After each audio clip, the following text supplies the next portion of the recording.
Hi there, I am Stephanie Sage. Welcome to the Stephanie Sage Show. Today my guest is Reggie Walker. He is an ex-NFL football player. He also played for K-State. Let's see, we're going to be talking about his new book, Game Within the Game. Reggie, actually, I'm not sure where he's at. He's supposed to be signing on at any time. So I thought I would go ahead and get started and tell you a little bit about Reggie. I think he's truly an inspiration. He's a true survivor. He's a mental and physical and sexual abuse survivor advocate. He's a TeDx speaker, a public speaker, and also a consultant. As a connector and problem solver, he has used his vast life experiences to help others, guide them towards their dreams and goals while finding peace and confidence. You know, as a retired NFL football player and ex-player at K-State, he developed this new book, Game Within the Game, which is a manual for anybody who is inspiring to play college or professional sports. The intention of the book is knowing yourself, your purpose, your plan, your environment, and understanding how to relate to people.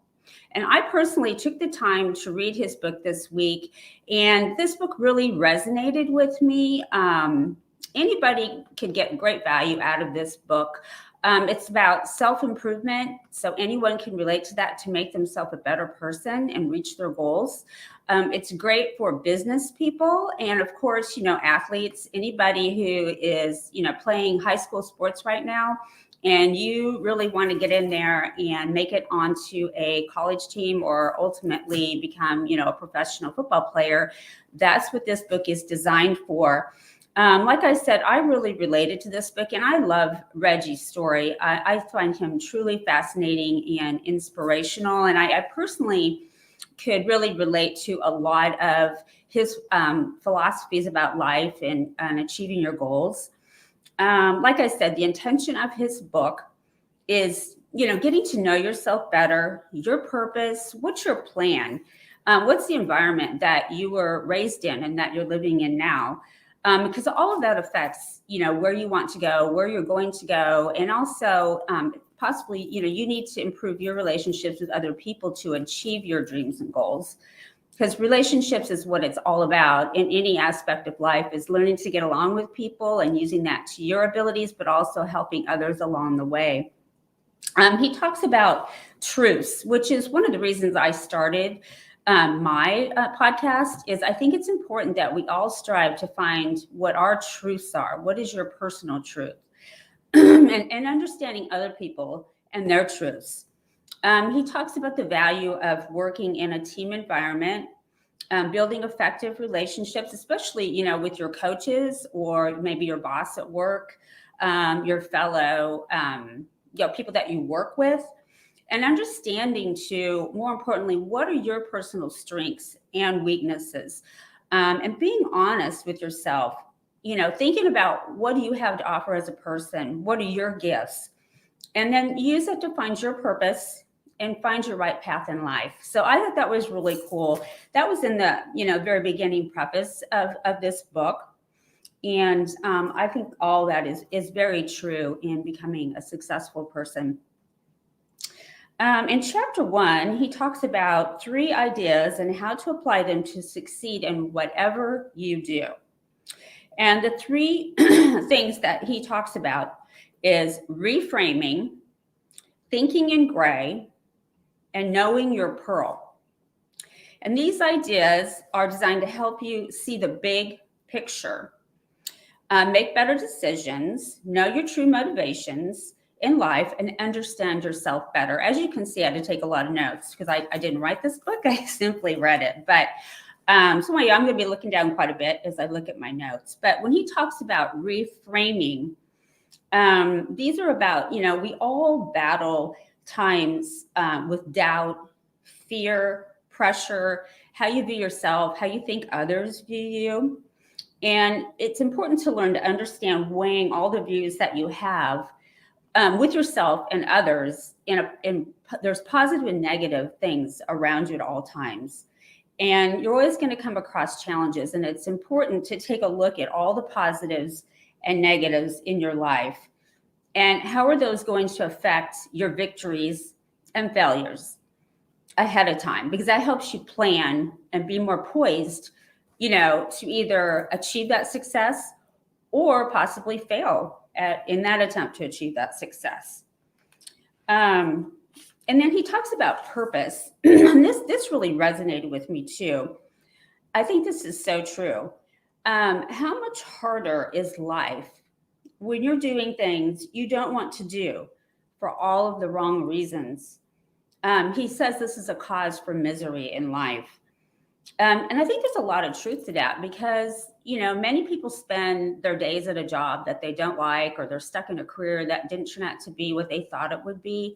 And I think what he's trying to say here is important to do that self-searching, especially when you're young, and really take a look at what are your true gifts and abilities, what really interests you, what do you want to do in life, and try to position yourself to head in that direction to set yourself up for being happy with what you do.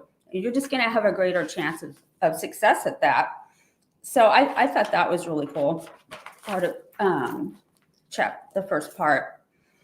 And then he talks about, how time and energy is your life's currency, and don't squander your limited time and energy. And I have to say that at the 11 years I've taken to, grow my business, and I look back over my life, there's a lot of truth to that. And that, there's only so much time in your day. And so you need to really put your priorities in order and spend your time doing your life's purpose, doing what's important to you, because you can't ever get that time back. So I thought that was really interesting. And then number 2 of the part of the 3 ideas is thinking in gray. And I could really relate to this myself because a lot of people just see things in black or white. And I tend to look at things in gray because I'm a person, I like a lot of options. I like to know all my different choices before I make a decision. And I try to be a person who, looks at other people's opinions and values. And I just try to be kind of a fair person where I hear people out. And he says about thinking in gray is life is anything but black and white. No situation is completely good or bad. And there's a positive and negative to every situation. And I totally get what he's saying there, that things aren't always as you perceive them to be based on, your opinions, your thoughts, your values. And it's always important to try to take a look at the big picture and take a look at everything going on in that situation before you rush to judgment. And that will help you make better choices, perhaps, about maybe where you fit in that situation, or just assessing, where you want to go. And we all have to work together to achieve things too. And especially in a work environment or a sports environment, it's important to be a team player. So I think this quality would definitely help people have better relationships and getting along with people, along with achieving your own goals. And the third one, he says, know your pearl, knowing your true why. This should be a driving force behind all that you do. And I totally understand that, because part of my show too is helping people to take a look at, through watching maybe other people's experiences and hearing their stories, is discovering what is your true why, what is your true purpose. I mean, you could say, I do this for a living, I do that, but is that why you're really here? What are you here to do to help not only yourself grow as a person, but help others, mankind? So what's the driving force? So I think it's important to really sit back and analyze that. And he says too, importantly too, to protect your own interest, since you're the one living your own life. And that's really important too, because I think many times people try to live a life based on what they think other people want them to be or want them to achieve, perhaps what they think their parents want of them. But you're the one living your life. And there's a lot of truth to that. And that's how your happiness is going to come about, that you're true to yourself and you're doing what's true to you and your purpose. And then he goes on to talk about master pillars. He talks about master planning, mastering a growth mindset, and mastering adaptability. I'm not going to go into all those. So if you want to just get his book, I actually bought it on Amazon, just downloaded it on Kindle, or got it in seconds flat. So go to chapter 1 if you want to learn more about those. But then he goes on to talk about become your biggest cheerleader. I've always said believing in yourself, even when others don't, is one of the hardest places to be for you to keep your faith and moving forward. And I thought that was really interesting because that's one of the lines I've always said. In fact, I said that on the podcast I was on earlier this week. If there's one thing that I've discovered in my own life and in growing my business, at some point, I think to achieve true success, sometimes you have to stand alone when others are telling you, you can't achieve that goal. You aren't good enough. You don't have what it takes. And if you believe that in your heart and your soul, then you have to just ignore the naysayers and just believe in yourself. And sometimes that's a scary place to be. It takes a lot of confidence to stand there and think, I'm the only one that believes in me. But you can do it because you just have to have the faith. If you truly believe you can accomplish something, you should go out and do it. So be your biggest cheerleader. That's for sure. He talks about positive affirmations. He says, I am this or I am that. And he talks about the power of manifestation. And I believe in that a lot myself. I wasn't raised to think that way, or I wasn't taught that. And I've had to learn that over the years, that a lot of what you accomplish is simply because you believe that you can achieve something. You actually plant that seed with the universe. You put it out there, and then you come to believe that, like, I will become this, I am this. And it makes achieving that goal so much more attainable and easier when you actually believe that yourself. And it just isn't perfect magic, like you just wave the magic wand and you become a wealthy entrepreneur or what have you. Things take a lot of work, a lot of planning, but it's setting that seed in the beginning to believe in yourself and that you can achieve whatever goal you set for yourself. And he went on to chapter 2. He talks about picking the right school. And I'm not going to go into that because I went to college. I went to UMKC, go Roos, but I'm definitely don't have his knowledge and skills. So, to talk about picking the right schools, particularly to play sports. I didn't play sports in college, but so check out this book and read chapter 2. If you want to get more information about picking the right college for you in whatever sport you're playing. And then chapter 3, he talks about understanding how to operate in this environment. So he talks about when you pick a school, how to, learn to function in that environment and be successful. And he goes on to talk about, balancing getting good grades and then also being a top performer, in your sport. I mean, it's taking on a lot. So go check that out. Let's see here. Oh, and then he talks too, I like this in chapter 3. He talks about understanding your mindsets and beliefs and stop the self-limiting beliefs. Even if you learn that sometimes even from your own parents, stop the negative thinking. And I so truly believe in this mindset. I think a lot of times maybe even parents or people that are raising people don't realize that how they're holding people back by saying, well, maybe that's not the right direction for you, or maybe you should do this or do that. But it's very important, I think, to stop the negative talk and believe that you can accomplish whatever you set your mind to. And then he talks to you about building resilience. That takes time and effort. And I do think that is truly something that takes a discipline to, be able to always bounce back and build that perseverance. And you just have to pick yourself up. And you learn that a lot playing sports because you win some and you lose some along the way.